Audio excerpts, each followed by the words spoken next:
Oi, o Sensação está começando agora. Hoje vamos tratar da mulher, da beleza à saúde feminina, que é o nosso assunto com o médico Maurício Magalhães Costa. Segundo Maurício Magalhães Costa, a mulher está acumulando cada vez mais tarefas, mas falta tempo para cuidar dela mesma. E é preciso mudar esse estilo de vida, com uma rotina que inclui exercício físico, alimentação equilibrada e boa qualidade de sono. O Dr. Maurício vai explicar como essa mudança de hábitos e o controle das emoções pode ajudar a prevenir e tratar doenças que afetam muitas mulheres, como câncer, diabetes e hipertensão. Cuidar da beleza é um passo importante para a autoestima. A fonoaudióloga Caroline Elsaman usa uma técnica de exercícios faciais aplicados na estética, como alongamentos e relaxamentos que atuam nos músculos do rosto e do pescoço, melhorando marcas de expressão e rugas. A especialidade do Wander Gonzalez é cuidar das sobrancelhas, um desenho que é importante para a harmonia da expressão do olhar. A quem tenha poucos fios, quem tenha falhas, o Wander vai explicar como corrigir esses problemas e quais são as tendências que estão inspirando mais as mulheres nessa área. Nós vamos conhecer hoje a inspetora da Polícia Civil do Rio de Janeiro, Aline Cavalcante. A Aline é especialista em desarmar bombas. Aliás, a Aline é a única mulher no país especialista em lidar com explosivos. Ela divide a função com uma equipe formada por 40 homens. Ela participou do grupo que cuidou da segurança do Maracanã, por exemplo, antes dos Jogos da Copa do Mundo. E a gente vai saber um pouco da vida dela e do trabalho dela. E na área da música, vamos conhecer a cantora e compositora Lia Soares, lançando o EP O Sol é o Som. EP é um CD com um número menor de faixas. A Lia nasceu em Tucuruí, no Pará. Desde criança, ouvia de tudo, de Luiz Gonzaga Cartola. Foi uma das finalistas do programa The Voice Brasil e já teve composições gravadas por Ivan Lins, Ivete Sangalo, Maria Gadu e Sandy Júnior. Para a realização desse programa, contamos com a participação de vocês, nossos debatedores fixos, por e-mail, pelo Twitter, pelo Instagram e pelo Facebook. E eu começo conversando com o Dr. Maurício. Dr. Maurício, e falando da saúde da mulher. Essa mulher que está mais sobrecarregada, né, sempre. A partir do momento que ela entra para o mercado de trabalho, né, que ela desarma bombas, que ela canta, que ela trabalha, que ela tem jornadas duplas, triplas e tal, ela meio que abandona a saúde, é isso? Eu acho que a mulher acumula funções. É diferente do homem. O homem faz opções. O homem está comprometido com algumas coisas, o resto ele está envolvido. A mulher não. A mulher ela é comprometida com tudo que ela faz e ela só vai acumulando. Quer dizer, começa com os estudos, depois vem com o trabalho, depois vem com os filhos e a família do marido e vai acumulando, só vai acumulando mais atribuições. E é claro que isso, num mercado extremamente competitivo, onde ela quer ser igual ao homem, e tem que ser, e tem condição de superar o homem, como a gente está vendo, então isso, sem dúvida, é uma realidade dos dias de hoje. Agora, isso traz uma sobrecarga muito grande para as mulheres. E que, claro, que repercute sobre a sua família, sobre a sua saúde. E é isso que a gente vê no consultório no dia a dia. Quer dizer, a mulher que está realmente dando sinais dessa sobrecarga. E esses sinais são, como você disse, são doenças que estão cada vez mais frequentes, como o câncer, como o diabetes, como a hipertensão, as doenças cardiovasculares. Tudo que eram doenças menos frequentes nas mulheres, que estão começando a ficar iguais ou superiores aos homens, também com uma mortalidade muito grande e com um impacto muito grande, porque no Brasil, a maioria das famílias, um grande conjunto de famílias, o chefe da casa é uma mulher. Quer dizer, essa mulher adoece, a repercussão sobre a família é muito grande. Então, tem implicações também sociais e econômicas muito grandes. Então, é um alerta que as mulheres têm que ter de se cuidar melhor. A gente fica com a impressão, é claro que é uma impressão, porque não tem nenhuma base científica, que o câncer tem acontecido na vida de mulheres cada vez mais jovens. Não, isso faz algum sentido ou é só um achismo? Isso é uma verdade. E a razão para isso nós não sabemos exatamente, mas nós sabemos que o câncer é uma doença multifatorial, várias condições favorecem. E talvez essas mudanças, que as mulheres estão mais expostas a fatores que mudam o seu metabolismo, no caso da mulher especialmente, por exemplo, câncer de mama. O câncer de mama é o câncer mais comum entre as mulheres.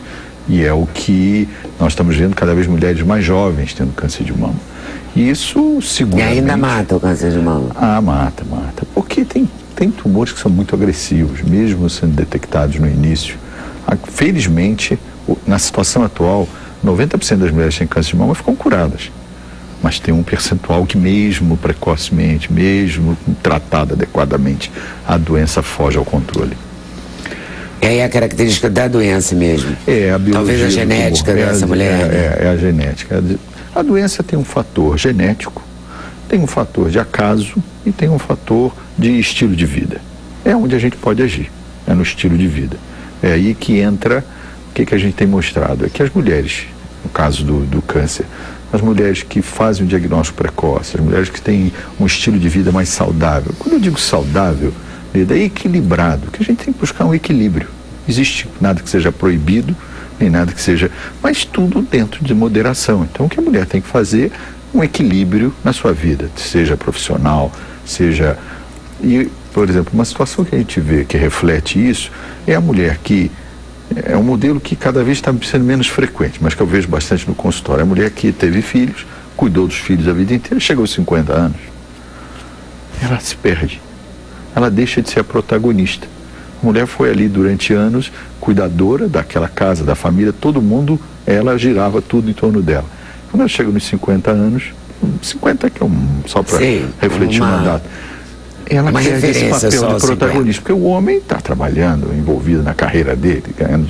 Mas se ela estiver envolvida na carreira dela, ela não se perde. Então isso está sendo menos frequente com as mulheres jovens, mas eu pego muita mulher.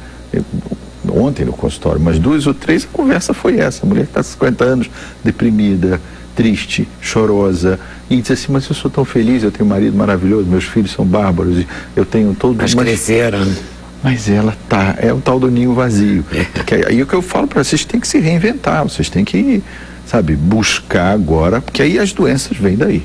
Muitas doenças vêm também desse sentimento.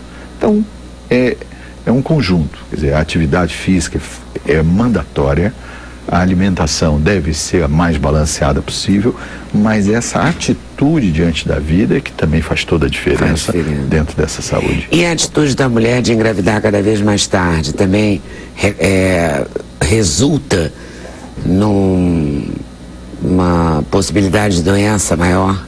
Estatisticamente sim. Essas mulheres que adiam a gravidez, vamos dizer, elas ficam mais tempo expostas. Porque isso são estudos que mostram que quanto mais cedo a mulher tem o filho, quanto mais cedo, quer dizer assim, entre os 20 e os 30 anos, que seria aquela idade tradicional onde as mulheres tinham filhos, vamos dizer, quando ela tem o primeiro filho, ela, vamos dizer assim, é como se ela ficasse mais protegida de algumas doenças. Quer dizer, aquela gravidez trouxe para ela como se fosse uma vacina, não é uma vacina, mas como trouxesse uma proteção. Quanto mais ela adia isso, mais tempo ela está exposta a fatores. Isso no caso da mama, por exemplo, a mama ela tem 5 estágios de desenvolvimento. Uma mulher de 20 anos, ela está nesse 4º estágio, ela só atinge o 5º depois de uma gravidez completa. Depois que ela passa todo aquele estímulo hormonal, ela chega a esse 5º. Esta 5ª mama aqui, ela é menos sensível aos fatores carcinogênicos do que essa. Isso em animais. Quando você expõe ratinhas que nunca engravidaram, de ratinhas que já tiveram gravidez, essas ratinhas são mais sensíveis a carcinogênicos para fazer câncer de mama do que essas. Entendeu? Então, quer dizer, teoricamente... Isso aí, nesse caso, inclui a amamentação? Sim, a amamentação, mas é todo a maturidade, todo o processo. O engravidar, o parir, o ato de engravidar e parir. Então, quer dizer, isso foi mostrado... É como se fechasse um ciclo, é isso? Exatamente. Esta mulher que teve uma gravidez completa, ela, vamos dizer, ela é mais resistente. Aí vai dizer, tantas mulheres podem dizer assim, mas eu tive filho com 20 anos e tive câncer de mama. É porque não é só isso, mas sem dúvida... As que não têm uma chance maior de desenvolver. Isso é só um exemplo. E para isso entra também a endometriose, que é uma outra situação, que é uma patologia benigna, mas que é uma causa grande esterilidade. As mulheres, a melhor maneira de tratar, prevenir a endometriose é gravidez. Então, quer dizer, se a mulher vai adiando a gravidez, quanto mais ela vai menstruando, cada ciclo menstrual aumenta a chance dela ter uma endometriose. E é aquilo que a gente outro dia estava conversando, né? As mulheres do século passado, elas menstruavam em média na vida, no século XIX, elas menstruavam em média na vida 50 vezes. Porque elas engravidavam com 14, 15 anos, emendavam uma gravidez na outra, amamentavam 2 anos, elas passavam 20 anos sem menstruar. Então, elas menstruavam 50 vezes. Hoje, uma mulher moderna menstrua em média 450, 500 vezes. Caramba! Então, essa... A solução é ter 14 filhos, então. Bom, mas tem outros problemas, né? Ter 14 filhos também traz uma série de outros problemas. Vai ter que trabalhar tão mais que você vai ficar doente por outra vez. Fica desgastado. Porque cada gravidez é uma sobrecarga para o organismo. Então, quer dizer, do ponto de vista biológico, se a mulher puder ter o filho até os 30 anos, é melhor. Até porque entra um outro lado que a gente fala, filho, ele tem um tempo mesmo, aquilo, adiar muito a gravidez, você vai ter filho pequeno até numa idade que você já poderia que você já não tem mais tanta paciência. Não tem paciência. Não aguenta, né? Também correr atrás de menina. Correr atrás de menina. Então é uma coisa mais ou menos natural, né? Porque, na verdade, a gente também quer fazer tudo, né? Quer fazer pós-graduação, doutorado, pós-doutorado, sucesso, comprar apartamento, carro, não é? Aí acaba de comprar a casa, quer comprar uma casa na praia. E vai deixando aí com 44 do segundo tempo, fala, opa! E aí o que está acontecendo? Chegam essas mulheres no consultório de 37, 38 anos, já querendo congelar os ovos, porque aí elas não arrumaram a vida, mas não arrumaram uma relação. Um parceiro. Entendeu? Aí querem começar a congelar ovos para tarde. Quer dizer, é uma inversão. Tem que pagar um preço. Mas isso tem um preço. Porque como é uma inversão natural, quer dizer, não é proibida, mas você está invertendo um processo natural o curso natural das coisas, né? Exatamente. E quando você tem vai pagar um preço por isso. Mais tarde, se a gravidez é uma sobrecarga para o organismo, é claro que você ter essa sobrecarga aos 25 anos é diferente do que você ter aos 38, 40 anos. É claro que a chance de você ter complicações da gravidez, diabetes, hipertensão, são maiores quanto mais velho você é. Assim como também a possibilidade de riscos genéticos também aumenta com o passar dos anos. Então, são problemas que você não tem como prevenir. Isso você não previne. Você pode diagnosticar precocemente, mas você não tem como evitar. Então, é uma reflexão que as mulheres têm que ter hoje em dia. Mas está tão difícil organizar a vida cedo, então, sem apoio... Mas é importante levar isso em consideração, né? Eu sempre falo com as pacientes, olha, vocês têm que estar atentas que é muito comum isso. A pessoa, eu estou acabando de fazer o mestrado, eu quero emendar logo o doutorado. Sim, só o problema é que quando a gente fala isso, não parece gentil, mas é que infelizmente, neste sentido reprodutivo, as mulheres têm um prazo de validade, que o homem não tem. Fui eu que fiz assim, mas é assim. Então as mulheres têm essa dificuldade e não adianta, assim, eu vou ter filho com 50 anos. Isso aí é a exceção, não é a regra, entendeu? Se considerar, né, doutor? Tem que pensar. Tem que pensar. Tá certo. Eu vou voltar aí com algumas outras dúvidas, tá? É verdade que a gente pode fazer exercício e ficar com menos ruga, Caroline? Pode. É o Saman. Pode sim, essa é a proposta da fonoaudiologia estética. Na verdade, essa visão estética, ela veio da motricidade orofacial, que é a organização da musculatura da face. E até tem uma grande confusão no meio, que o pessoal fala, a fono não faz ginástica facial, é ginástica para o rosto. E, na verdade, não é a ginástica que vai ser o grande tchan da questão. O que a gente trabalha é com a reorganização da musculatura.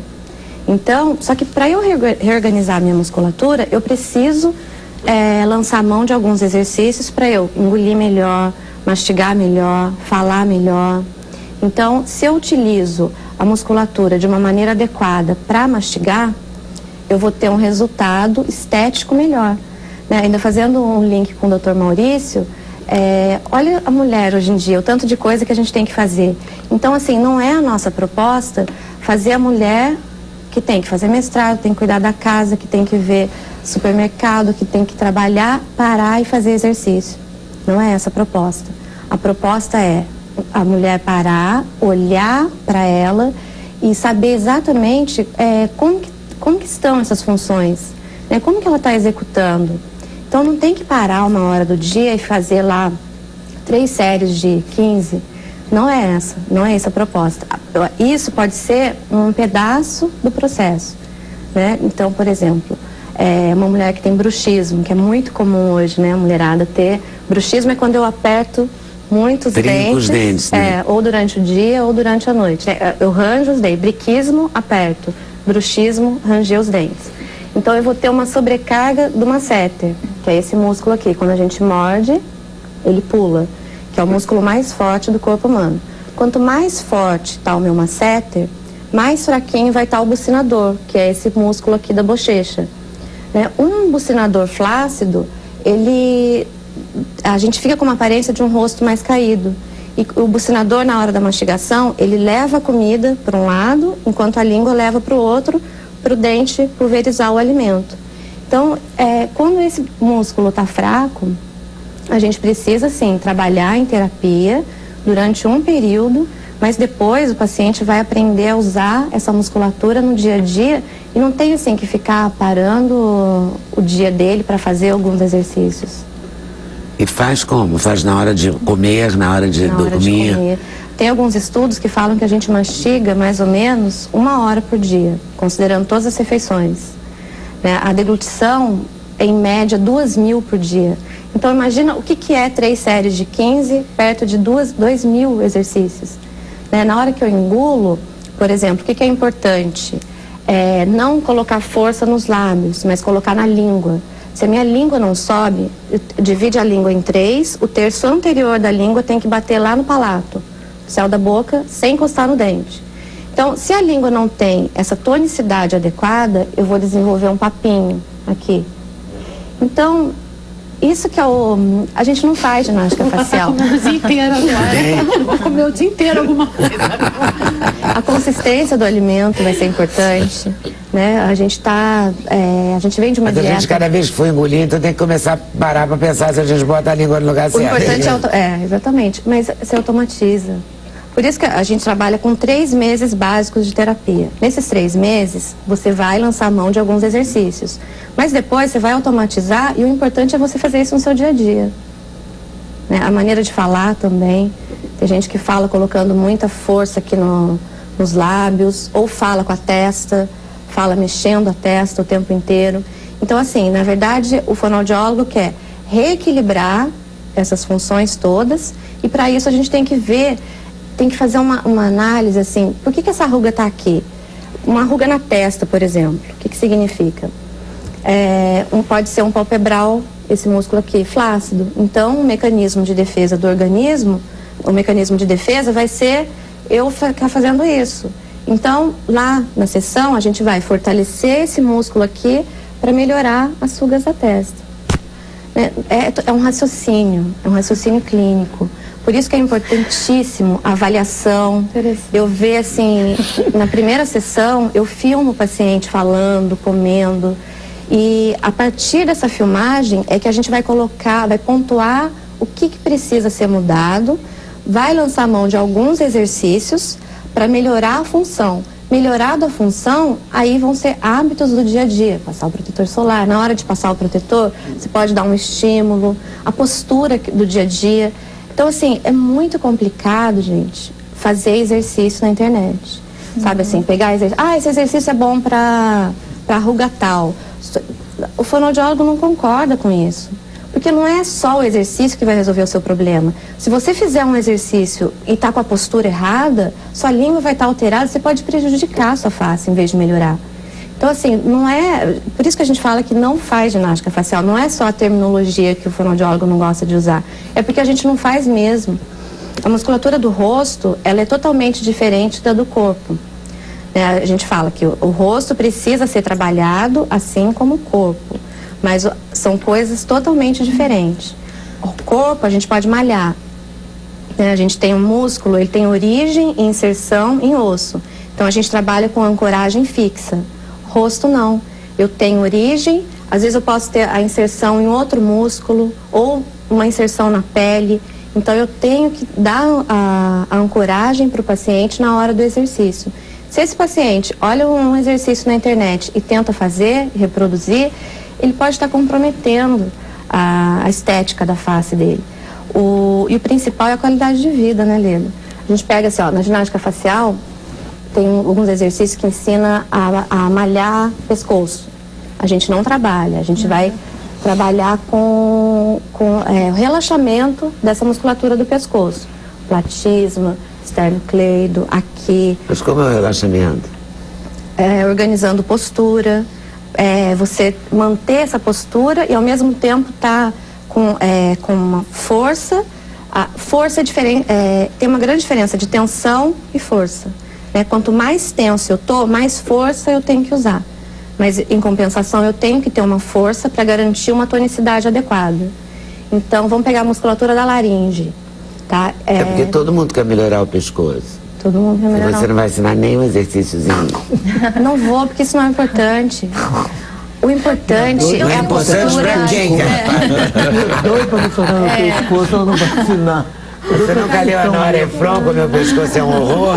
Eu tenho uma curiosidade, porque a gente faz muita careta, eu falo quem canta. O tempo inteiro, até como mecanismo também para alcançar uma nota. Isso pode causar algum problema? Um vício? Tem um vício específico assim para quem canta? Pode. A gente trabalha muito com a dinâmica da musculatura, né? Quanto mais você joga a sua projeção vocal para cá, para essa região, e tira aqui da laringe, melhor vai sair a voz. E assim, quem fala e ao mesmo tempo aperta muito o olho ou fica mexendo com a testa, esses vícios que a gente vai reprogramar durante a terapia.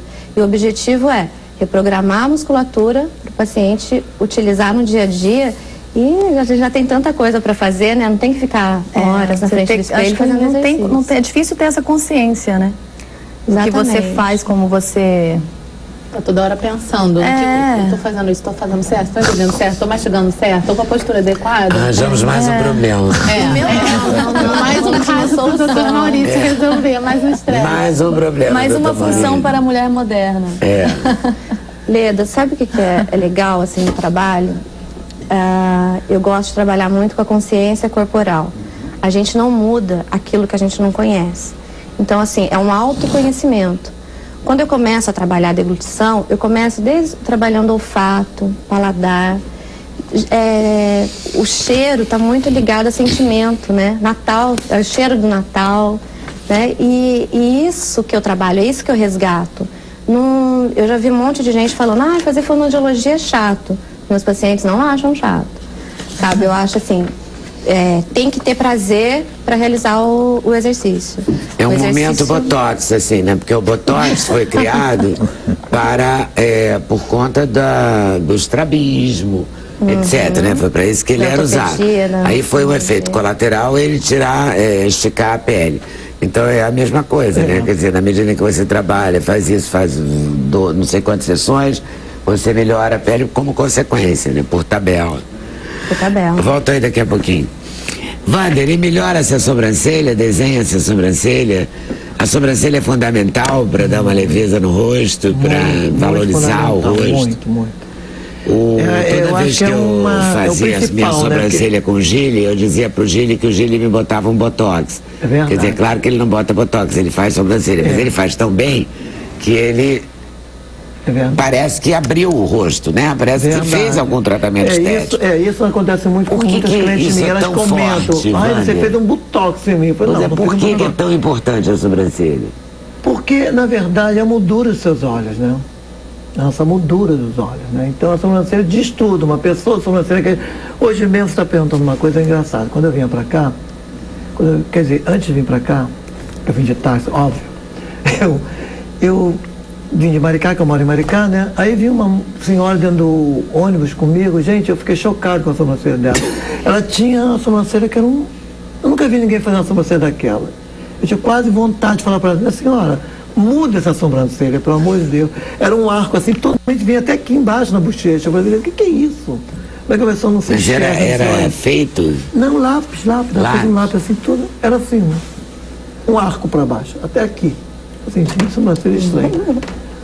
Mas a sobrancelha é muito importante, com certeza. Porque ela define um ar cansado, um ar mais descansado. Muito. Quanto mais você botar para baixo, mais baixo você fica. Né? Essa senhora no ônibus devia ser uma tragédia. Com certeza, ela estava assim. Eu acho que ela estava bem para baixo. Então a sobrancelha só fez acompanhar acompanhar o espírito dela, com certeza. O espírito dela é muito bom. O espírito dela estava muito para baixo. Mas cada rosto tem um tipo de sobrancelha que ele fica melhor, é isso?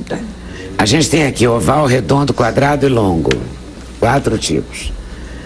Mas deve ter algum mais, né? Tem as mais, mulheres tem triangular. 4 tipos já garantem as mulheres. Não, tem muito mais. Cada ser humano, nós temos assim, se você reparar bem aqui na mesa, tem várias pessoas, cada um tem um tipo de rosto. Na verdade, não é como se fosse uma digital nossa, entendeu? Então nós temos diferente, não adianta. E também a gente seguir muito esse padrão assim, redondo, quadrado, não. Às vezes é uma mistura do redondo com quadrado, você tem uma mistura aí. Todo mundo tem. E na hora que você olha, você já saca o que tem que fazer na sobrancelha, é isso? Olha, eu na verdade, eu não acredito muito nessa coisa de milagre, né? E você olhar, não, vou resolver, não. Acontece o seguinte, antigamente as mulheres de seguir uma tendência.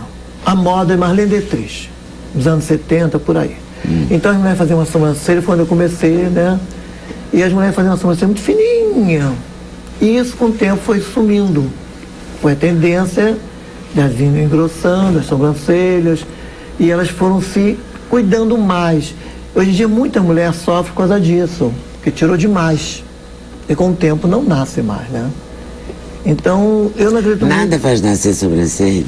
Olha, existem produtos que dizem milagre. Que dizem. Mas eu sempre penso o seguinte, se crescesse totalmente essas sobrancelhas, eu seria careca, né? Eu teria cabelo dérrimo, né? Que eu ia tacar todos os cremes na minha cabeça. Tudo bem. Eu já ouvi falar até implante. Tem laser também, né? Não, eu sou contra o implante da sobrancelha. Por quê? Eu já vi casos de pessoas fazerem implante e aquilo infeccionar e ficar depois com feridas mesmo, entendeu? E buracos. E aquela micropigmentação? A micro eu faço. Hoje em dia a micro está sempre fantástico. Porque mas hoje ela em dói? dia. Bem, eu não sinto. Claro. Engraçadinho. Mas as mulheres gritam? Não, a minha experiência mulher também não grita, né? Pra não, sentir, não. Mulher não. Se for pra ficar bonita, só pela beleza faz qualquer coisa, né? Você vê que antigamente nós tínhamos um termo que usava assim, tomar injeção na testa. Ninguém imaginava que hoje em dia tomaria injeção na testa. E as mulheres tomam injeção na testa, não é? Para poder para o botox. Sangue também, né? Para o botox hoje é uma injeção na testa, né? Então a mulher. Ainda diz que não dói. Eu já tentei, não aguentei. Mulher é muito vaidosa. Né? A mulher tem a vaidade que o homem não tem, com certeza, né? E a mulher também, não sei se aí o doutor Maurício pode me ajudar com o conhecimento dele, se a mulher está mais acostumada à dor.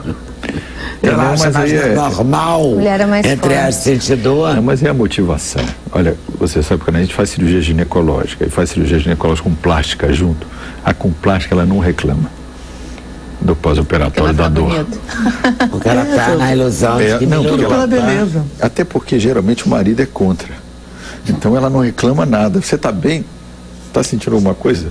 Nada. A plástica. Está morta de dor. Agora, se for uma cirurgia ginecológica, aí ela reclama, faz todo o. O ginecológico pode reclamar, porque ele pode sentir dor. Exatamente. Mas a plástica. Agora, por exemplo, se a gente pegar a Lia, que é a mais nova, a mais bonita. Ela é linda, gente. Ela é linda. Olha a pele dessa moça. É linda, linda. Eu, por exemplo, eu já tirei a minha sobrancelha uma vez e achei muito. Hoje em dia eu mesma faço. Tira pouco, né? Tira pouco, tira pouquinho.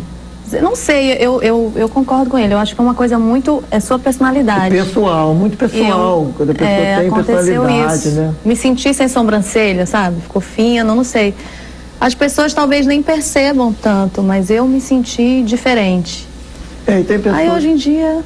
Mas o que você ia dizer? Que eu ia dizer que se a sobrancelha dela tá certinha, não tá? Tá boa. Tô boa dela. As três aqui estão bom, graças a Deus. Eu estou maquiada, né? Eles são bons, eu ia falar. Não, sim, tá maquiada, mas o desenho tá bonito. O design tá bonito. Tá bonito. Todas as três estão muito boas. Fica uma coisa muito eficiente. Natural, são naturais, tá vendo? Dentro do padrão de cada uma. É o que você falou, acho que realmente reflete a personalidade. A personalidade de cada um. E não só a personalidade, acho que o modo como uma pessoa se veste também. Porque você Dia a pode dia. dar uma cara pra pessoa com aquela sobrancelha que não é ela. Né? Ela se veste de outra maneira, vamos dizer, uma pessoa que seja uma coisa mais punk. E aí você bota uma sobrancelha lá toda, né, perfeitinha, como se fosse de uma modelo, de repente pra ela vai...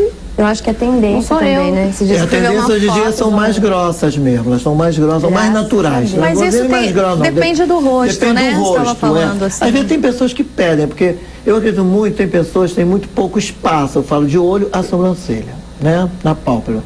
Então essas pessoas realmente elas não podem ter uma sobrancelha muito largas, elas têm que ter um pouquinho mais finas para poder dar harmonia ao rosto, entendeu? Essa mulher é um escândalo, olha. Deslumbrante, mas olha o rosto, olha o espaço que olha o conjunto da obra, né? É, o conjunto da obra que Deus fez. Eu acho que é só a sobrancelha. O olho dela, entendeu? A mulher é escandalosamente também linda. Né? Pegar uma dessa. Isso é covardia. É covardia. Também, né? Aí vamos ver outra. Essa já é mais fina. Não, ela também tá mais arqueada, né? Tá mais arqueada também. E o arqueado tem a ver com o rosto ser redondo, ser comprido? Não, mas que eu digo a você, isso varia muito. Você só de a gente seguir padrão, porque eu não sei se você está perfeita essa, é uma das mais perfeitas. É uma das mais perfeitas. Suave, tá dentro do padrão para a mulher. Ela é maravilhosa também. E essa? Essa eu acho um pouco pesada e muito reta para cima, meio diabólica. Eu não gosto. Agora a nossa rainha das sobrancelhas. Essa aí é a que todo pede. A mulher senta na minha cadeira, é muito engraçado isso, porque às vezes assim, senhoras que não tem nada. Aí senta na minha cadeira, aí eu quero sobrancelha malumada. Aí eu brinco, eu falo assim, gente, você entrou, você viu assim, Tenda dos Milagres? Porque você não leu Tenda dos Milagres aqui, né? É impossível. Aí, sabe, eu faço elas rirem. Mas as sobrancelhas da malumada são espetaculares. São espetaculares, sempre. São lindas. Você abriu a peruqueria. Mesmo sem poder. Né? Ela só tira uma coisinha, um pouquinho de nada, tá sempre bonita. Tá sempre bonita. Mas que valoriza o rosto, valoriza, né, Vânia? Valoriza. Eu acho que é o que foi, como você falou, é um botox. É um botox. Você pode ver. Por sinal, você está precisando ir lá, né? Botar um Vamos botox. Vamos lá fazer um botox. Acabou de me esculhambar. Não escolheu mesmo. Eu tenho uma preguiça de tirar a sobrancelha. Eu sei, mas vamos lá fazer. Aí eu mesmo tiro o excesso. Eu tô vendo. Eu faço umas falcatruas, aí às vezes faço uns buracos. É engraçado. Eu tirando, eu não sinto dor. Eu também não sinto dor. Se alguém vai, e alguém vai tirar dá um terror, entende? Mas isso é uma coisa meio psicológica mesmo. Isso é coisa meio psicológica da mulher. Pode ser. Né? Mas também porque você sabe a hora que você vai tirar, né? Eu não sei se a gente estica ou... Você está preparada, não sei. Mas a que mais dói, eu acho que é aquela do fio. É que a gente... Eu não sei. eu nunca faço. Eu já fiz. Não trabalho com aquele tipo. Linha, não. Não é com linha, isso mesmo. Eu não trabalho com a linha. Ai, dói. Nossa. Eu acho que dói. Eu não tenho nem ideia o que é. Eu trabalho com a... Se o senhor... Isso são problemas que a mulher sente. Você ia sentir muita dor. Porque tem muita sobrancelha. Tem muito. Deixa a criação aí. O homem como ele não tira a sobrancelha. Não, quer dizer, depende. Hoje em dia a maioria como tira. ele. Como ele não tira. A maioria hoje em se ele dia fosse tirar, ele ia ter muita dor. Porque é uma coisa que dói muito. E que o homem não entende. Outra coisa que o homem não entende, que é muito engraçado, é dizer que a pinça perdeu o corte. Perde. Sim, mas não é corte, ela perde a mola, né? Eles morrem de ida, gente. Perde sim. Mas tá igualzinha. Não, perde sim. Com certeza. Muito bom. Intervalo, a gente volta já já. Sem censura, o programa da TV Brasil. Agora a gente vai conhecer a Aline Cavalcante. A Aline tem 38 anos, é inspetora de polícia, está há 12 anos na polícia, é a única mulher especialista em explosivos em todo o país. Esquadrão antibomba, ela está lá no esquadrão. Divide a função com uma equipe formada por homens. Eu achei que nenhuma mulher entenderia assim de explosivos, até que eu li no Globo essa matéria sobre você, achei incrível. E como é que você chega aí? Chega a lidar com bombas? Na verdade, quando eu me formei na academia de polícia, a minha vontade sempre foi trabalhar numa unidade operacional, né? Eu gostava de investigação E acabei descobrindo, né, a paixão também pelos explosivos, se é que alguém pode ser apaixonada por explosivos, né? Mas, assim, eu gosto de trabalhar com homens, né? Não sendo nem um pouco machista, mas eu acho que eles são de um trato mais fácil. Você não melindra eles tão facilmente, né? E eles também não têm tanta competitividade com a mulher, como entre mulheres. Eles têm mais facilidade de passar para você uma técnica, né? Eles não querem guardar aquilo só para eles. Por incrível que pareça, né? Porque eles aceitam bem o comando feminino, porque você está lidando com policiais, né? Sim, na verdade eu até pensei, quando eu cheguei lá, a maioria dos meus colegas eram de uma idade mais avançada, né? Girando em torno dos 50 anos. E achei que fosse ter uma resistência natural, por ser uma profissão reconhecidamente masculina, né? Mas pelo contrário, me abraçaram com carinho, né? Procuraram passar tudo que eles sabiam de técnicas, de experiência, né? Eu brinco com os mais novos que chegaram que nessa lagoa dos patos novos eu sou a mais velha, né? Então, assim, enquanto os mais velhos me tratam como filha, né? Dos mais novos, às vezes a gente também dá um carinho como se fosse, não mãe, né? Que eu não tenho idade para ser mãe, mas uma irmã, né? Assim, então a gente troca muita experiência. Assim, é muito bacana porque como a gente está inserido na CORE, né? Que é a unidade operacional da Polícia Civil. Que é uma polícia especializada. Especializada. A gente está ali para atender as delegacias, dar o suporte operacional para as delegacias, né? E inclusive em operações. E como a gente tem uma quantidade absurda de artefatos de guerra, né? Em situações civis, aqui no Rio de Janeiro principalmente, então o Esquadrão Antibomba surgiu dessa necessidade, né? Lá atrás, a gente comemorou 45 anos de existência agora, graças a Deus sem nunca ter tido um acidente, né? E com essa necessidade de um grupo que já era, na verdade, das operações especiais, porque CORE é um nome novo, né? Já tinha esses recursos especiais e eles, com essa necessidade, eles escolheram ali pessoas de mais capacidade técnica. É um grupo de elite. É um grupo de elite. Agora, como é que você chegou na polícia? Você queria ser polícia desde criancinha? Nunca pensei. Eu dizia... que você queria ser quando aquela época que a gente é pequena e todo mundo, né, chega a tia, velha e fala: oi, querida, o que você quer ser quando crescer? O que você dizia? Nunca quis ser professora, nem dona de casa, nem mãe, né? Que normalmente as meninas falam isso. Eu dizia que eu queria trabalhar na embaixada. Eu ia estudar para ser embaixatriz. Então eu ia fazer direito. E na minha família também não tem ninguém que tenha a ver com isso. Isso eu lembro que eu falei, eu tinha uns 9 anos de idade, realmente me formei em direito, né? Persegui o meu sonho e dava aula, né? De direito, fazia minhas ações, né? Como, mas você já tinha entrado para a polícia? Não. Eu passava você fez concurso fiz concurso, né? Passava no jornaleiro todo dia para ver o que tinha ali de novidade para concurso.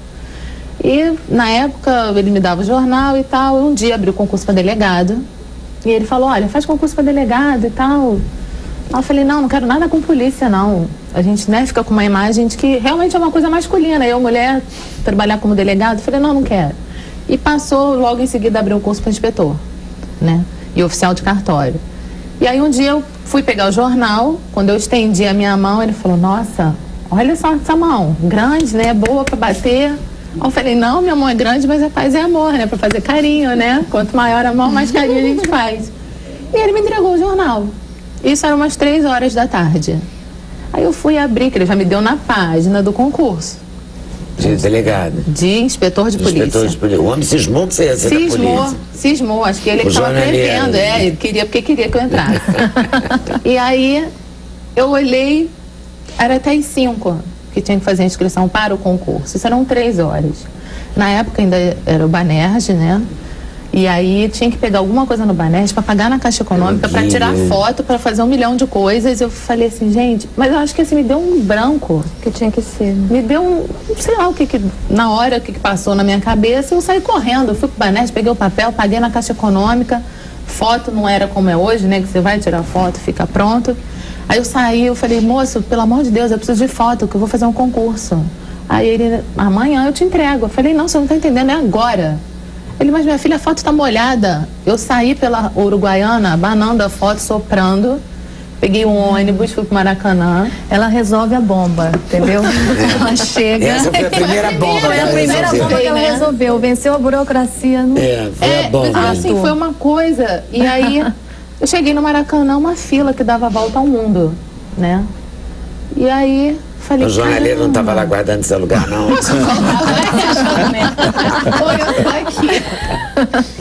Aí eu cheguei, fui lá na frente, eram os inspetores que também estavam lá, né, já da polícia, organizando. Falei, vem cá, como é que vai ser esse povo todo que está aqui fora? Vocês vão distribuir senha? Ele falou, não, quem tiver aqui dentro 5 tá, quem não tiver já era. Falei, meu Deus, corri, fiz isso tudo pra morrer na praia, né? Aí tinha um grupinho de meninos, e aí a gente ser mulher nessa hora é muito bom, né? Aí eu fui, né, ajeitei o rosto, cabelo, me apresentei, comecei a conversar e aí fiquei ali. Aí eles, não, então, olha só, pode ir na frente, vai, não, você tá sozinha aí. Aí entrei, aí na saída rola aquele, né, pô, depois a gente dá o telefone. Eu falei, não, a gente vai se encontrar na academia de polícia, lá a gente conversa. E eu fumo, né? Que já não devia, né, doutor? E aí no dia, eu parei de fumar. Acabar. Essa bomba tem que acabar. Parei de fumar no dia. Eu falei, eu vou passar nessa prova de qualquer jeito. Aí todo mundo falando, você é maluca? Nem fez a prova ainda, não sabe se vai passar nem pro TAF, né, que é o exame físico. Eu falei, não, mas eu vou me preparar. Se eu deixar pra fumar lá, eu vou morrer correndo, né? E aí fiz tudo assim, a internet não era a maravilha que é hoje, né? Você tinha que digitar tudo Isso certinho. tem quantos anos? 12? Eu fiz o concurso em 2001, fui empossada em 2002. E aí eu queria estudar, não achava material, né? Porque era uma coisa específica do regulamento, né? E tudo isso. E fiquei ali, não sei, acho que 1 mês, 2 meses procurando, não achava. E na sexta-feira do concurso domingo, na sexta-feira eu falei assim, bom, eu acho que eu vou na academia de polícia tentar procurar alguma coisa lá. Aí tinha um regulamento e um estatuto com uma edição de 1979. Falei, é nesse que eu vou. É o único que eu tenho. Aí falei, a mulher lá da Cadipau tirou xerox e tal. Enfim, fiz. Estudou no fim de semana, passou? Estudei no final de semana, sexta, sábado, concurso domingo. E aí passei. E trabalhou como inspetora de polícia? Trabalhei. Porque hoje em dia tem tantas delegadas mulheres, né? E bonitas, e bem vestidas, assim, chiques. Engraçado Às que... vezes não chiques, mas tem. Eu já vi muitas chiques. Engraçado que eu me surpreendi. Sem ser chiques. Que, assim, essa matéria do Globo, na verdade eu já fiz algumas outras matérias, né, para jornal, para televisão, porque antes eu trabalhava com a parte de investigação, né, e que era o que me encantava realmente, e fiz outras matérias. Né? E me assustei com a repercussão. repercussão. E por que você se interessou por bombas? Porque a investigação estava devagar? Não, na verdade... de emoção. Eu acho que é por causa da emoção. Mas emoção. Ou eu queria botar jogar bomba, né? O já foi emoção. O concurso é uma coisa chatíssima. Depois ficou... Ela ficou animadíssima, né? Com ele, né? Ficou animadíssima. Foi uma maratona desde o primeiro dia. E aí você manipula esse robô, é isso? Na verdade, isso eu falei que você é a única mulher que desmonta bombas. Eu sou a única explosivista do Brasil. Explosivista do Brasil. Você é uma explosivista? Legal. Muito bom. Legal, você tá bem do meu lado. Tá bem celular, cuidado. Muito legal. Parece que a gente tá querendo explodir todo mundo. Né? Não, isso, na verdade, eu nem sabia, né? Eu fui saber porque a gente faz uma integração com outros grupos, exército, outras polícias de outros estados. E normalmente, que eu te falei, a gente é um grupo que surgiu dos recursos especiais. E os recursos especiais nos outros estados, basicamente, são da Polícia Militar. Aqui, como foi criado por esse grupo, né, que se interessou, dada essa especificidade do Rio de Janeiro de ter tanto artefato, né? Então acabou ficando realmente com a Polícia Civil, que foi onde ele foi criado, onde nasceu, né, o Esquadrão Antibomba. E aí você fez um curso para desmontar bomba, essas coisas? Eu fui para a Core primeiro pro helicóptero, a unidade que fica na Lagoa, né, que também dá apoio com o Águia, né, o helicóptero preto que todo mundo tanto gosta de ver e dá graças a Deus quando vê. Quando aparece. Quando vê. E aí eu passei por quase todas as sessões da Core, trabalhei na escuta, né? E numa mudança de gestão, eu acabei indo para o esquadrão para auxiliar, porque estava com faltando gente lá e tudo. Conversei com o chefe do esquadrão e ele me recebeu de braços abertos. Você tem filho, Aline? Tenho 2. E aí, quando você vai no colégio, quando ele vai fazer a redação, o que a sua mãe faz? É explosivista. A princípio, eu orientei eles a não dizer, né? Porque a gente não sabe quem tá do lado. Mas quando os amigos sabem, aqueles que têm mais intimidade, nossa, acho que eles ficam mais empolgados. Eles querem ir pra sua casa. Mas você explodiu, achando que lá tem um monte de bomba. Porque pra mim se torna uma coisa normal. É como você ir pro seu salão, você dá a sua aula, né, de impostação, você reporta, eu sou explosivista. Pra mim é normal. Né? Então, pra eles. Os outros é que é espantoso. É espantoso. Então, assim, como eles convivem, o pequenininho tem 5 anos, ele já nasceu, eu sendo explosivista, né? Explodindo bomba. Explodindo. O outro tem 15. Então, assim, ele conhece todas as delegacias porque eu passei. Ele queria ser policial, graças a Deus já desistiu disso, né? Porque a gente costuma brincar que policial ninguém gosta, né? E aí ele, graças a Deus, não quer mais, mas tem muito orgulho, né? O pequeno diz que quer ser policial de qualquer jeito. Mas o pequeno também faz muito sentido, porque a criança pequena adora isso, ser bombeiro, polícia, né? Menino. Veterinário, muito isso. Depois é que define. Aí você manuseia esse negócio, é o quê? Isso aqui é um robô. Isso é um robô. Né? Ele ajuda você a... Ele ajuda a gente a localizar. Ele tem câmeras na parte superior, na parte inferior. Né? Esses braços mexem. A gente pode avançar com ele, quase como uma pessoa Mostra poderia as câmeras. fazer. Está mostrando, Alex? Né?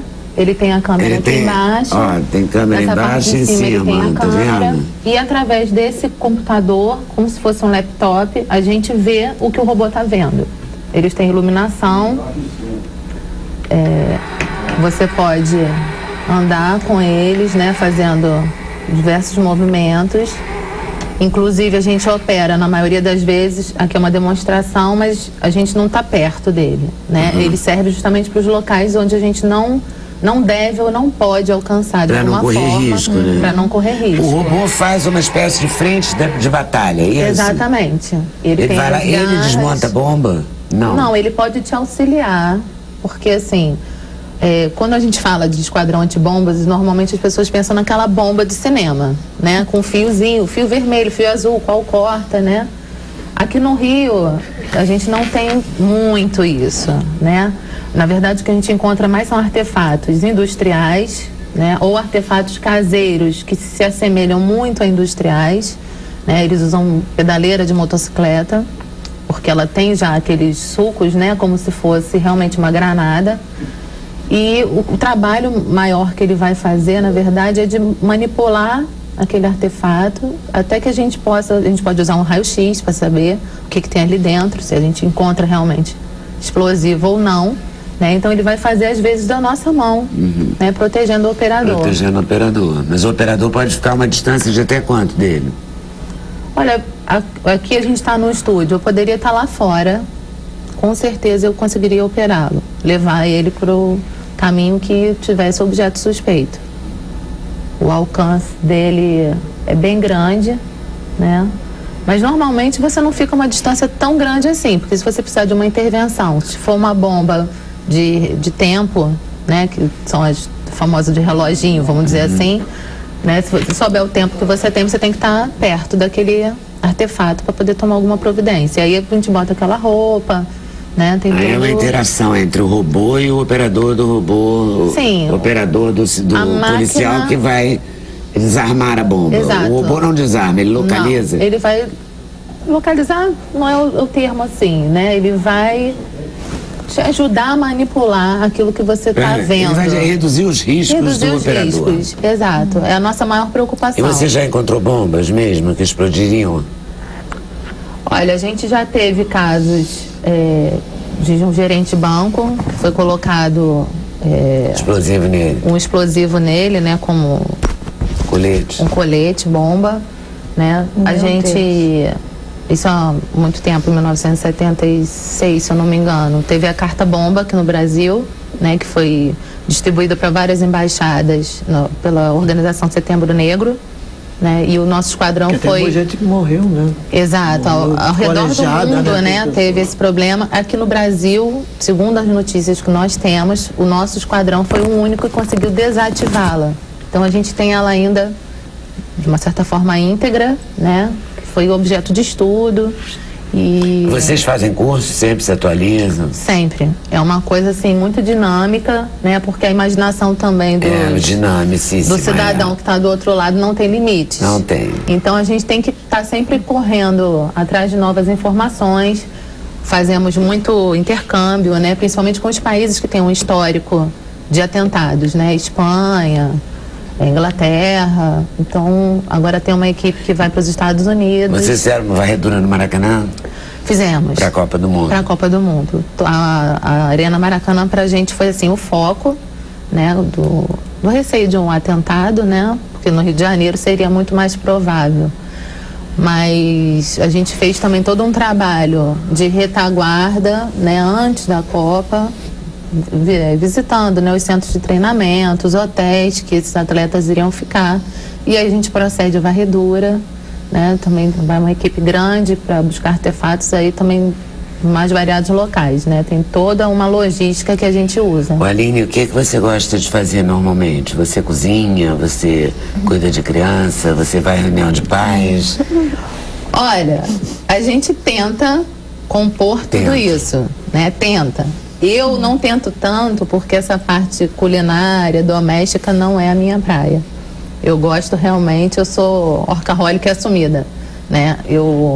Tá tendo uma reunião ontem, eu estava falando, eu cheguei no esquadrão despretensiosamente, vamos dizer assim, era mais um trabalho, né? Hoje em dia eu amo aquele local que a gente faz, né? Me dedico muito, tô sempre fazendo sugestões, acompanhando os meninos, né, para desenvolver o nosso trabalho. A gente está implantando... Seu barato é aquele ali? A gente está implantando um sistema que vai você integrar... Você tem empregadas, mãe, tem alguém perto? Assim? Não, a minha secretária, que era meu anjo da guarda, ela faleceu no início do ano. Caramba. Também, 40 e poucos anos, né? E a gente achou que era um caso de hipertensão e de repente era um tumor no cérebro. E ela me chamava, era até uma brincadeira, né? Que ela dizia que ela me chamava de minha rainha, né? Porque eu sou assim, muito... Comando lá a casa, né? São 3 homens. Você é mandona, né? Sou mandona. São 3 homens. Se eu não colocar ordem na casa, eles vão me engolir, né? Só eu de mulher. E aí... Ai deles, né? Eu falei que a rainha, na verdade, da minha casa era ela, né? Porque ela me dava todo o suporte para eu poder me dedicar ao que eu gosto de fazer. Né? Muito, muito. É incrível. E aí você é capaz de estar falando no telefone sobre um artefato e ter que, sei lá, buscar menino em colégio? Ou não? Isso eu faço direto. Seu companheiro te ajuda? O meu marido também é policial civil, né? Então, nos dias que eu tô trabalhando, ele fica de babá, né? Aí eu brinco, né? Babapol, né? Porque a gente fica assim numa corda bamba o tempo inteiro, os dois, né? E ele policial também tem as surpresas, né? Do lugar ali onde ele está lotado, de repente é chamado para uma missão de madrugada, como eu também sou, e às vezes tem criança sobrando, né, para tudo quanto é lugar, porque mãe liga para alguém, pelo amor de Deus, fica, e é telefone, e a criança, e o colégio. Eu já saí para buscar o meu filho direto de uma operação de preto, toda vestida de preto, porque ou era isso ou eu não chegava, né? Então a gente está se equilibrando realmente. Mas dá muito prazer, é muito bom. É uma vida de mulher, né? É uma vida de mulher. E tu faz supermercado, essas coisas ou não? Teu marido que faz? Ele que faz. Lá em casa é tudo meio invertido. Ela não estava querendo contar, né? Invertido. Não, daqui a pouco ele vai me processar, né? Vai aproveitar a filmagem e vai dizer, trabalho escravo. Eu que cuido dessa casa. Eu cuido de tudo. Curiosidade, os animais, o cachorro, ajuda nessa questão de bomba a identificar? Muito, muito, com certeza. Eles são treinados para isso? O robô é o que eu falei, é um dos equipamentos, né? A questão da aproximação, de diminuir a periculosidade, mas o cachorro, pelo olfato, né?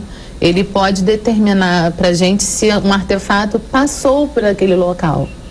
Pode não estar ali, mas pode ter passado. Se alguém colocou um artefato na mala do seu carro e tirou por algum motivo, né?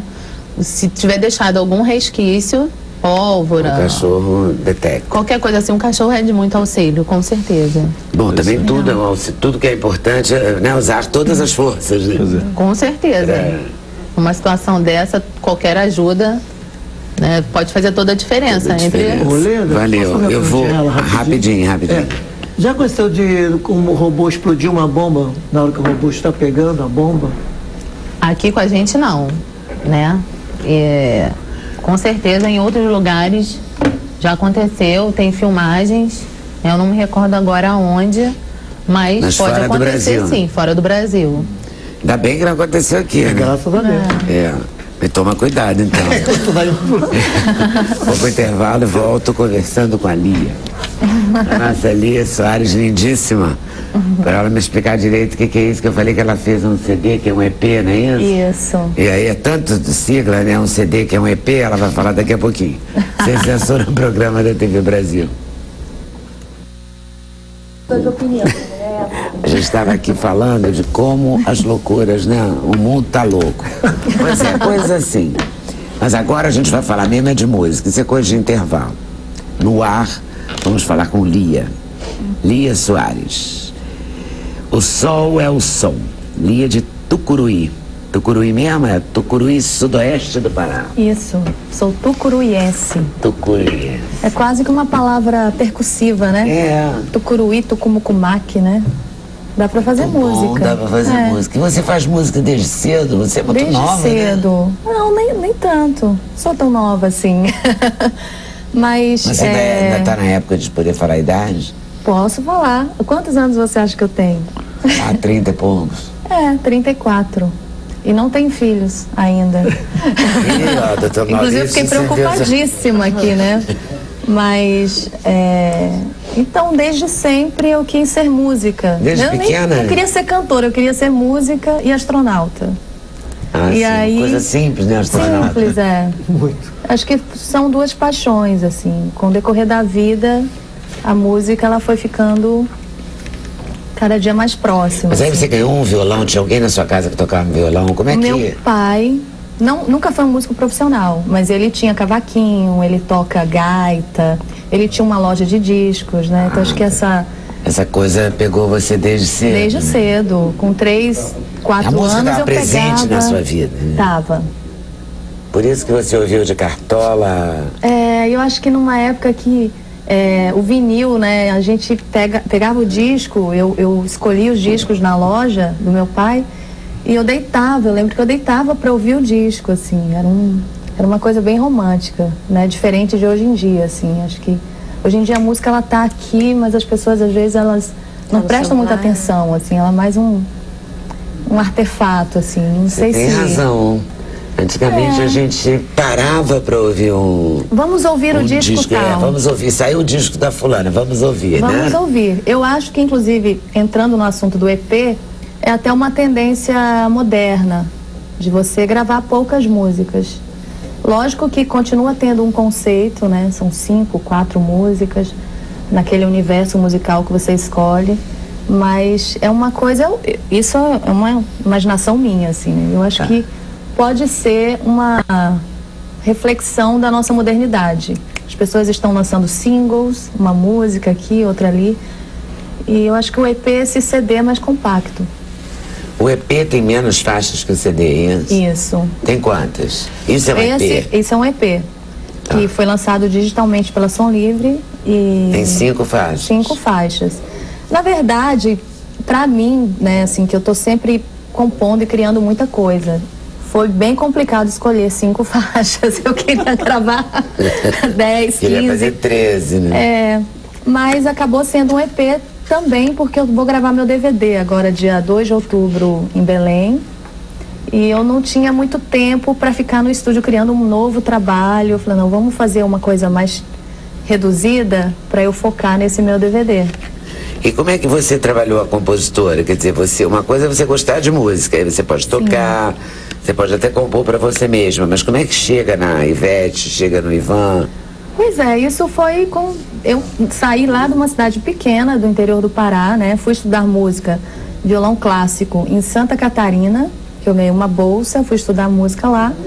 Depois eu fui para São Paulo, a vida aconteceu de uma forma inesperada. E o primeiro artista que gravou uma música minha foi a Angélica. Ela gravou um disco nessa época, em 99, 2000. E chegou por acaso. Eu estava tocando em barzinho, eu sempre cantei, eu sempre escrevi desde cedo, desde muito pequenininha, 8, 9 anos. Também porque eu sempre li muita literatura de cordel. O meu pai, olha que história interessante, né? E isso eu fui compreender anos depois, porque meu pai é nordestino, né? Eu sou paraense, mas ele é nordestino. Completamente apaixonado por literatura de cordel. Ele comprava, né, na estrada, nas viagens, e pedia para eu ler para ele, quase todo dia. E eu lia, e um certo dia eu perguntei: painho, por que o senhor não lê para mim, né? Que eu sou sua filha, o senhor tem que ler para eu dormir. Ele: não, mas eu estou incentivando a sua leitura, minha filha, né? E eu adorava aquilo. E eu acho que a literatura de cordel, ela é música, ela é muita poesia, muita rima. E somente, assim, eu acho que na adolescência, eu percebi que meu pai, na realidade, é analfabeto. Ele não sabe ler, E eu acho que ele não queria, na época, contar isso pra gente. E que sabedoria, né? Porque ele conseguiu fazer você... incentivar a leitura. Incentivar. Deu a volta completamente na deficiência dele. Exatamente. E eu via umas cenas assim, mas eu achava... Tipo, eu já vi ele com o livro de cabeça para baixo, sabe? E eu achava, nossa, meu pai é muito legal, ele é muito diferente. e ele é muito inteligente, uma memória fabulosa, sabe? E a gente começou também a brincar, a escrever juntos. Mas nunca foi uma coisa, para mim, eu vou ser compositora. Eu simplesmente, naturalmente, nasci apaixonada por isso, por esse universo. E... voltando lá, né, em São Paulo, quando o primeiro artista gravou uma música minha, foi por acaso, eu estava num barzinho, mostrando minhas músicas, eu cantando MPB, e aí um compositor veio me mostrar uma música dele. Lia, você tem uma voz tão bonita, eu quero te mostrar uma música minha. E aí eu falei, eu também componho. Ele: canta uma música sua. Cantei, ele disse, você tem que ir na editora, na minha primeira editora, nesse caso foi a Warner. Vai lá mostrar suas músicas. E eu, até então, estava em São Paulo, querendo iniciar uma vida musical, né, uma carreira. Eu fui, mas pensando assim no meu trabalho. Vou mostrar minhas músicas, vamos ver o que vai acontecer. E veio essa oportunidade. E eu fiquei durante muito tempo só no estúdio, compondo para uma galera, assim. Eu ficava horas. De repente, eu sabia que... a Vanessa está escolhendo repertório. Eu entrava naquele universo dela, ouvia as músicas e compunha uma música para ela. Mas isso não era garantia nenhuma, porque o artista tem que se identificar, o produtor tem que se identificar. Só que acontecia, assim, como eu acho que é um talento natural. E você mandava via Warner? Via Warner. Mas ia minha música com 200 ou 300 músicas juntas. E aquele monte de música. Aquele monte de música. E você vivia disso? Sim. E dos barzinhos, né? Não, mas eu vivia muito mais de composição. De barzinho, infelizmente, a realidade não é tão boa, assim. Você viver, né, da noite. Fora os chatos, né? Os bêbados. Nossa, tem isso também. Que você acaba de tocar ronda, o cara pede de novo. Cantar a mesma música 5 vezes. Se fosse feia também ninguém perturbava tanto, né? Ser bonita nesse caso atrapalha, né? Eu comecei a cantar em barzinho muito cedo, lá em Santa Catarina, com 15, 16 anos. E o meu tio que me acompanhava, ele fazia uma triagem dos bilhetes com o pedido das músicas. A maioria não, esse você não vai ler. Esse não. Aí ele me passava só alguns bilhetes que eu podia ler, que era um pedido de música, não sei o quê. E depois eu descobri, não, porque é muito alugante, ele fala, é muito alugante no meio. Mas eu digo que... Mas ele é seu tio mesmo? Meu tio, irmão da minha mãe. Por isso que você foi morar em Santa Catarina? Isso, Porque eu nasci numa cidade pequena e depois fui para uma cidade um pouquinho menor ainda, São Domingos do Araguaia. Então, esse meu tio, que é um segundo pai para mim, ele ia sempre nas férias lá e enxergava, né? Eu muito criativa, e eu era aquela criança que queria mostrar todas as minhas músicas, sabe? Eu queria, você já me viu cantar hoje? E mostrava, e pro meu tio, né? Eu fazia uma poesia e tal, então ele sempre disse isso pra minha mãe. Ele apostou mesmo, né, na sua criatividade. Mas eu acho que o barzinho foi a melhor escola, assim, pra mim. Todas falam isso, que à noite, o barzinho... É maravilhoso, assim. Tem essa parte chata, mas tem a parte que você tem que saber cantar com o som ruim, o som bom, você adquire um repertório muito rico, né? Você conhece muita coisa. E canta tudo, né? Eu até então tinha um leque de músicas e eu fui conhecer toda uma diversidade. Quem mais gravou você? Recentemente, a Ivete gravou no DVD dela de 20 anos de carreira e foi um presente, assim, pra mim, porque ela já tinha gravado 10 anos atrás uma música minha com Sandy Júnior, né? Uma música chamada Desperdiçou. E aí até ela não sabia. Ela falou, olha, Lia, é a primeira vez que eu gravo uma canção de um paraense. E eu disse, não é não, Ivete, você já gravou. Ela é, uma minha, outra, 10 anos atrás. Mas eu acho sempre muito... eu me sinto muito honrada, sabe, Leda? Eu acho muito fácil eu gravar uma música minha, porque eu sei exatamente o meu sentimento em relação ao que eu estava pensando, a minha ideia. Mas quando um outro artista pega uma canção sua e grava, isso eu acho que é um valor muito, muito grande, assim. Eu tenho o maior prazer de colaborar com... Eu falei que você participou de um reality show. Isso. The Voice Brasil. The Voice Brasil, participou mesmo? Participei, foi o primeiro, assim, eu acho que foi um dos maiores desafios no sentido de me reconhecer, de me colocar num lugar onde você vai ser avaliado, questionado, né? Não só por outros artistas, mas acho que pelo grande público. E foi muito legal, foi uma decisão minha de querer estar ali me mostrando como intérprete, porque até então eu já tinha um reconhecimento no meio como compositora. As pessoas no meio, né, me conheciam. E eu achei que seria, assim, uma oportunidade para me mostrar como intérprete. Tanto que lá, durante o programa, eu fui passando. Chegou um momento em que os diretores falaram para mim, Lia, por que você não canta uma música sua? Escolhe uma música sua de sucesso e canta. E eu não quis cantar, sabe? Porque eu queria interpretar. Então eu cantei Cartola, Renato Russo, Roberto Carlos. Eu cantei, né, músicas de referências para mim. E foi muito legal, porque foi uma lente de aumento sobre o meu trabalho. E a partir disso, muita gente que não me conhecia foi lá no YouTube descobrir minhas músicas e disco, que inclusive eu já tinha gravado. Você já tem quantos? 3? Tenho 4 discos e agora um EP. Um EP. Agora eu tenho um EP. Um EP. E vai ter um DVD? E vou ter o meu primeiro DVD. DVD que perto de você. Quando será esse DVD mesmo? 2 de outubro. Dia 2 de outubro. Em Belém? Em Belém. Eu escolhi fazer lá, na minha terra. Claro. E vai ser num momento bem especial, porque 2 de outubro a cidade inteira já está respirando o Círio de Nazaré. Esse ano vai ser que dia, você sabe? Dia 12 de outubro. Mas começa o mês de outubro, o clima já muda. Você já chega em Belém, você sente a diferença, a atmosfera. Esse ano eu vou sentir, que eu prometi que eu vou. Eu vou estar lá cantando. Não tem um negócio assim, uma varanda da Fafá? Tem, você tem que ir, né? Eu falo que... Ela diz que é inacreditável, e é independente de religião. Eu adorei Belém, mas eu nunca fui ao Círio. Diz que é uma coisa fantástica. Eu compus uma música pro Círio, inclusive a música Canção desse ano.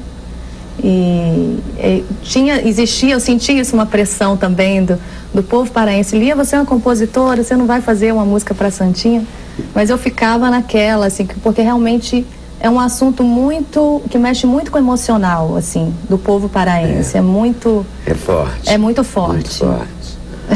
Você vai tocar agora? Toca uma coisinha pra gente. O que você acha que representa você? Isso me representa. A minha obra, uma coisa que te representa bem assim, claramente. Eu acho que a gente tem um problema de gostar sempre do novo, né? Da música nova, do filho mais novo, assim, o xodó. E eu acho que eu fiz uma música recentemente em parceria com o Guilherme Fiuza, que a gente fala sobre Fiuza, jornalista? Sim. Ah, sim. No Rio de Janeiro tem essa coisa de sarais, né? A gente encontra muito... E às vezes acaba surgindo parcerias inusitadas. E o Guilherme sempre me dizia, Lia, eu admiro, porque ele é apaixonado por música, né?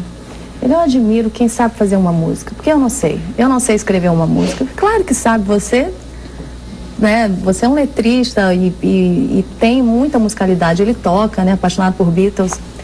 E aí num desses sarais a gente começou a falar sobre isso, que o som é o Sol, é o nosso planeta, assim, é um cometa que reúne toda essa galera. E a gente fez essa música, que é o tema do meu EP, O Som é o Sol. Então eu vou pedir um intervalo, vou voltar aí pra você tocar, tá? A gente volta já já, sem censura, no programa da TV Brasil. Olha só, agora eu vou até explicar porque que a gente está aqui falando mais que a boca, porque na verdade a Lia fez a música para a peça do Guilherme Fiuza, que é uma mulher e uma barata. Depois, quando estrear agora, setembro, outubro, vocês vão ver e tal. E ela fez a música, eu estava aqui falando de barata, coisas assim. Terror das mulheres. Terror das mulheres. Por exemplo, a nossa explosivista é capaz de encarar uma bomba desde que a barata não apareça. Podia ficar em off, ela. Mas olha, eu também tenho horror a barata. Todo mundo tem horror a barata. Alguém gosta de barata? Eu não posso ver uma barata. Eu encontro uma barata no céu. Se aparecer uma barata... Não, eu não tenho, eu também não quero vê-la viva, porque eu sei que é nojento aquele bicho passando em mim, mas não tenho medo, não. Não, passar em mim nem pensar, eu tenho um ataque mesmo. Sou eu a barata. Se tiver uma barata no ambiente, eu não vou, eu respeito. A Alcione diz que é capaz de reconhecer a Alcione Amarron quando entra no ambiente. Se tiver uma barata, ela sente o cheiro. Isso é um olfato, né? sensível. Agora vem cá, tem lianáticos, né, no mundo? Lianáticos. Lianáticos de meus Belém. Amores. Te desejam muito sucesso. Que legal. Lianáticos pra lá, lianáticos pra cá, muito bom. Isso é muito legal, muito, né? E hoje em dia bom. a proximidade com o fã é uma coisa surreal, assim. Você a gente curte? sabe tudo, eu curto. Todas as redes sociais, Instagram, na medida do possível, óbvio, né? Dá pra responder e ter esse contato mais próximo. Carol é paulista? Carolina? Não, sou mineira, de Virgínia. Hein? Sou de Virgínia. Mineira? Só no interior de São Paulo, na Andrelândia, né? Já morei em Andrelândia. Fica perto de Juiz de Fora. É? O que tem Juiz de Fora? Andrelândia fica próxima a Juiz de Fora. Jura? É. Como é que pode, se eu sou de lá e não conheço Andrelândia? Eu vou... Você tá mais carioca do que mineiro. Depois você vai me explicar isso, porque... Você tá mais carioca do que mineiro. Não, eu conheço muito a minha área, toda a Zona da Mata, por isso que eu não achei Andrelândia na minha memória. Assim, vou ter que buscar isso hoje. Descobrir onde fica. Olha só, doutor Maurício, cuidar da saúde. Mais ou menos seguir o curso natural das coisas, né? Não esquecer de si mesma, né? Eu acho que é evitar os excessos. É preciso que a mulher se planeje desde cedo esse é o ponto. Não se meter com bombas. Nunca, jamais. Porque a Aline vai desmontá-las, fazer o que a Caroline mandar para você não ter rugas e fazer a sobrancelha dela moldura dos olhos. Procurando. E Lia vai cantar pra gente. Lia Soares, seu EP. O som é o sol.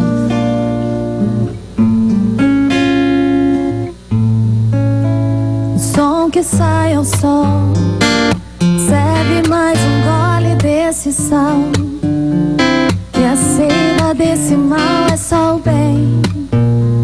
Se bem que a boca cala, cola e vem.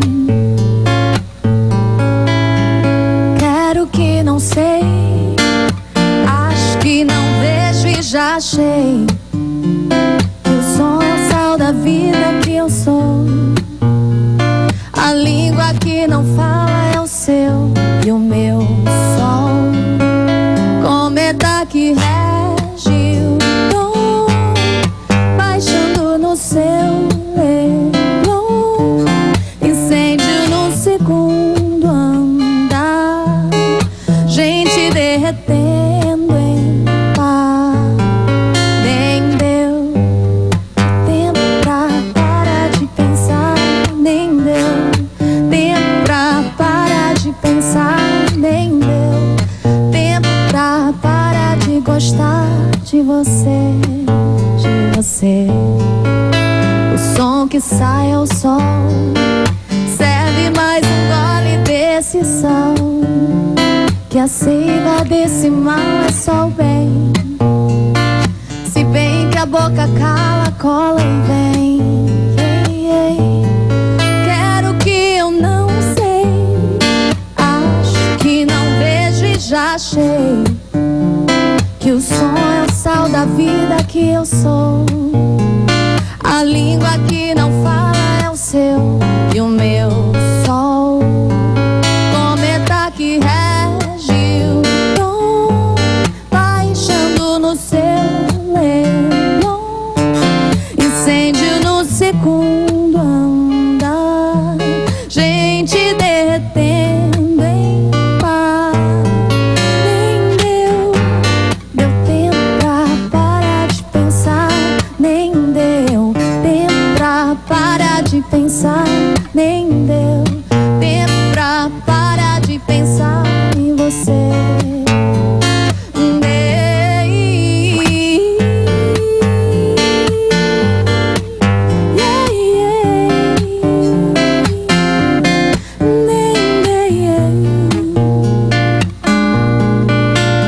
De você